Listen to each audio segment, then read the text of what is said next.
एक बार एक शक्तिशाली राजा घने वन में शिकार खेल रहा था। अचानक आकाश में बादल छा गए और मूसलाधार वर्षा होने लगी। सूर्य अस्त हो गया और धीरे धीरे अंधेरा छाने लगा। अंधेरे में राजा अपने महल का रास्ता भूल गया और सिपाहियों से अलग हो गया। भूख, प्यास और थकावट से व्याकुल राजा जंगल के किनारे एक टीले पर बैठ गया। थोड़ी देर बाद उसने वहां 3 बालकों को देखा। तीनों बालक अच्छे मित्र थे। वे गांव की ओर जा रहे थे। सुनो बच्चों, जरा यहां आओ, राजा ने उन्हें बुलाया। बालक जब वहां पहुंचे तो राजा ने उनसे पूछा, क्या कहीं से थोड़ा भोजन और जल मिलेगा? मैं बहुत प्यासा हूं और भूख भी बहुत लगी है। बालकों ने उत्तर दिया, अवश्य, हम घर जाकर अभी कुछ ले आते हैं। वे गांव की ओर भागे और तुरंत जल और भोजन ले आए। राजा बच्चों के उत्साह और प्रेम को देखकर बहुत प्रसन्न हुआ। राजा बोला, प्यारे बच्चों, तुम लोग जीवन में क्या करना चाहते हो? मैं तुम सबकी सहायता करना चाहता हूं। कुछ देर सोचने के बाद एक बालक बोला, मुझे धन चाहिए। मैंने कभी 2 समय की रोटी नहीं खाई है, कभी सुंदर वस्त्र नहीं पहने हैं, इसलिए मुझे केवल धन चाहिए। राजा मुस्कुराकर बोले, ठीक है, मैं तुम्हें इतना धन दूंगा कि जीवन भर सुखी रहोगे। यह शब्द सुनते ही बालकों की खुशी का ठिकाना न रहा। दूसरे बालक ने बड़े उत्साह से पूछा, क्या आप मुझे एक बड़ा सा बंगला और घोड़ा गाड़ी देंगे? राजा ने कहा, अगर तुम्हें यही चाहिए तो तुम्हारी इच्छा भी पूरी हो जाएगी।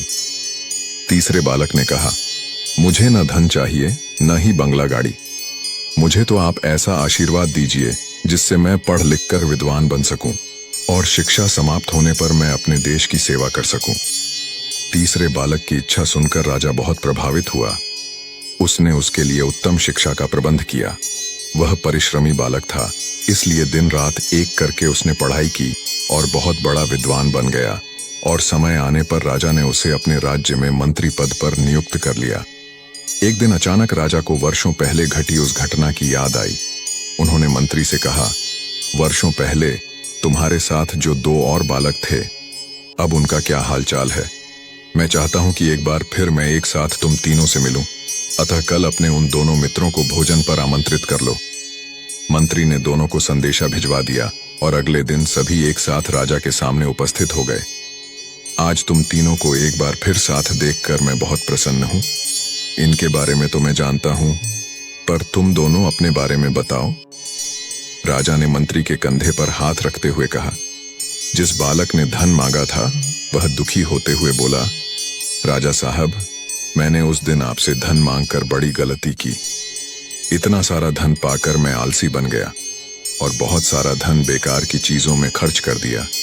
मेरा बहुत सा धन चोरी भी हो गया और कुछ 1 वर्षों में ही मैं वापस उसी स्थिति में पहुंच गया जिसमें आपने मुझे देखा था। बंगला गाड़ी मांगने वाले बालक भी अपना रोना रोने लगा। महाराज, मैं बड़े ठाठ से अपने बंगले में रह रहा था, पर वर्षों पहले आई बाढ़ में मेरा सब कुछ बर्बाद हो गया और मैं भी अपने पहले जैसी स्थिति में पहुंच गया। उनकी बातें सुनने के बाद राजा बोले, इस बात को अच्छी तरह गांठ बांध लो।